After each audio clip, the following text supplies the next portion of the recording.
Hello guys! Today magmamarinate tayo ng chicken. Ayan guys, magba-barbecue tayo ng chicken. So ito, nahugasan ko na tong chicken. Ito. So iba-ibang cut ito sila. So ayan.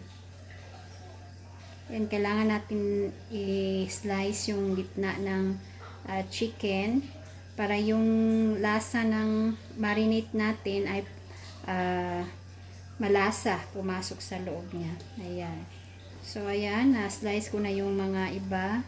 So, ganyan lang para pumasok or para masarap siya. Ganyan lang guys. Slice mo lang yung chicken ng ganito para pumasok yung lasa. Ayan, ganyan. Naugasan ko na ito siya. So, mag barbecue tayo. Ayan. So, ayan. Nakaslice na yung sa gitna. At saka, para mabilis din siyang maluto. Ayan. Ayan. So, may na-slice na yan siya dyan. So, lahat nito ay merong slice sa gitna para madaling maluto ang manok pag nag-grill or nag-barbecue tayo. Ayan. So, this is for para mamaya guys. So, kailangan muna natin siyang i-marinate ng 24 hours. Yan. Ilagay natin siya sa ref. Pwede rin siya sa freezer or sa baba. Sa baba, pwede. Basta within mga 12 hours, pwede mo na siyang i-barbecue. Ayan. Meron pang maliliit. Kasi yung tawag dito, mas masarap din kasi ganito ang slice niya, maliliit, malasa ito siya guys. So ayan. So next nito guys, ito yung mga ingredients natin para mag-marinate ng chicken. So may kalamansi tayo, ayan, tapos maraming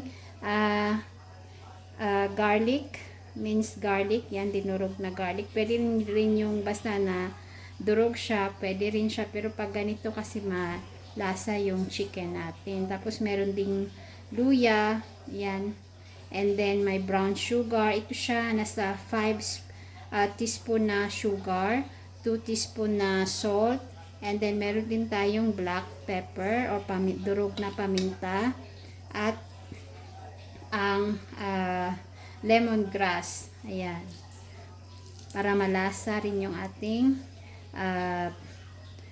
chicken. Ayan. So, tapos lagyan din natin ng vinegar, and then toyo, soy sauce, and then pampalambot ng ating chicken ay yung Sprite. Okay. Okay, sa bowl nito guys, ilalagay natin ang paminta. Next is ilalagay natin yung salt, and then yung sugar, brown sugar, and then ang ating garlic. Ayan. And next is yung itong ating ginger. Ayan. Then ilagay na rin natin itong ating tanglad or lemongrass.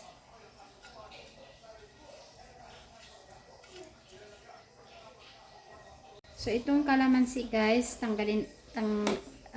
kunin natin yung juice niya. And then isama na rin natin itong balat doon. Ayan.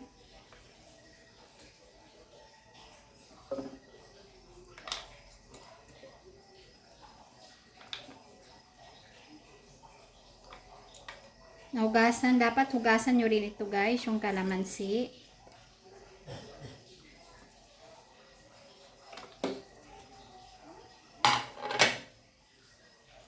So, ito na yung juice ng kalamansi natin kanina. So, lagyan natin ng toyo or soy sauce. Ito ay 1/3 cup ng soy sauce.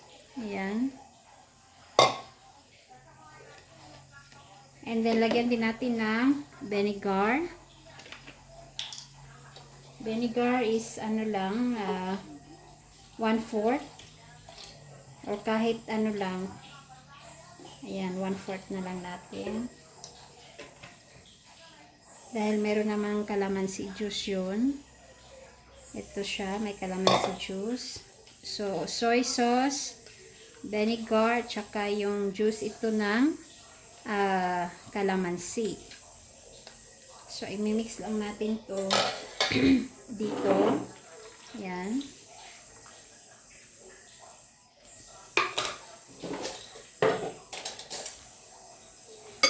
Then, at mix lang natin. Ayan, guys.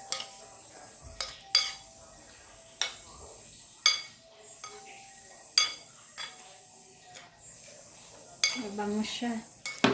Mabango siya dahil sa tanglad tsaka sa garlic. Maraming bawang. Mas maraming bawang, mas masarap. Tsaka pag marami ding calamansi. Ayan. So, okay na to siya. Next is lagyan natin ng Sprite. Sprite is lagyan natin ng mga 2 cups ng Sprite, pampalambot.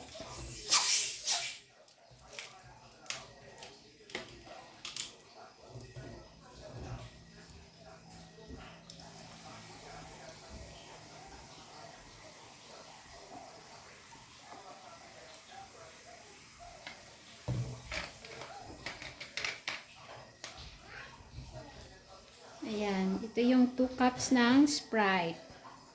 So, imimix lang natin dito. Ayan.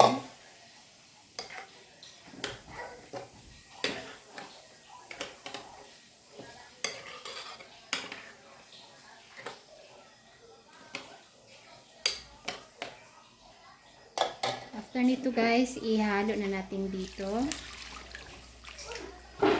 Ayan.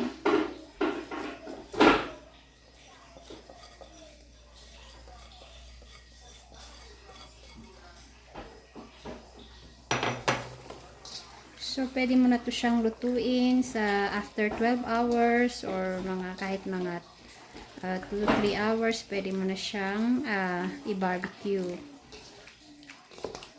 Ayan. So, i-marinate pag matagal i-marinate, mas masarap para yung lasa niya talagang nanunuot yung lasa, no? Sa meat natin. Ayan. So, ilagay lang natin to sa ref ng ilang oras and then ready na to siya for pwede na siyang i-barbecue. Ayan. Ayan, haluin-haluin ko muna siya guys para yung ano ay dumikit. Ang bango. Didagdagan ko ng toyo guys kasi medyo ano siya yung dapat at least yung ang kulay niya medyo dark brown. Ayan.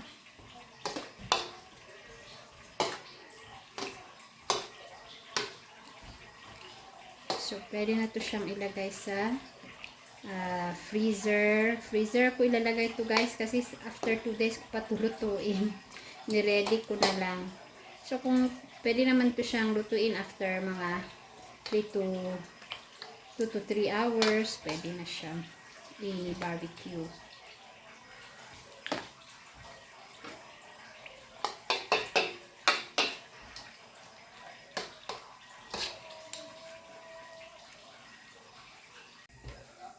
Ayan, nilipat lang natin.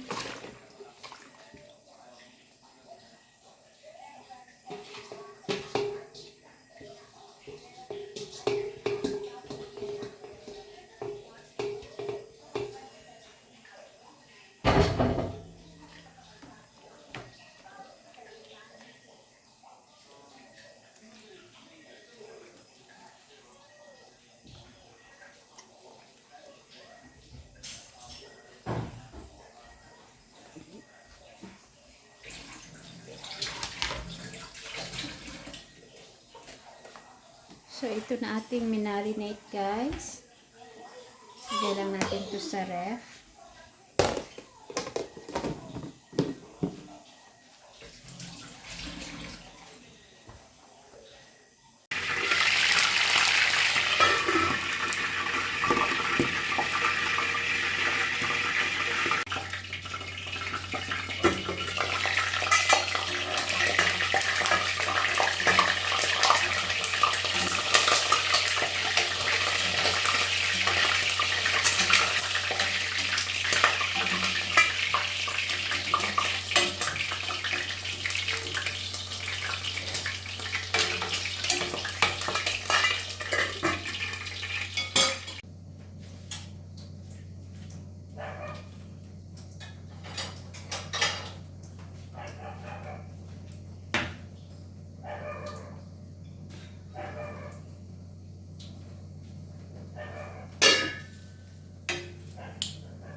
Masih lagyan